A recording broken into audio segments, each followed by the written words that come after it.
Guys, we are working on the old car. It left over for a few years. What I notice, before you do anything with the car left over, what do you do?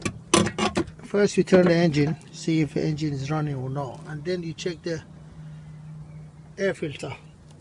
As you see, I just checked the air filter. You know what I notice?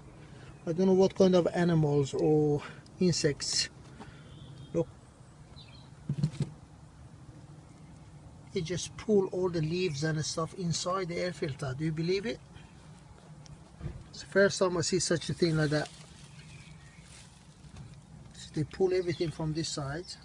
I don't know if it was anything, snails, I don't know. But look, how much stuff they pull inside the air filter. Unbelievable.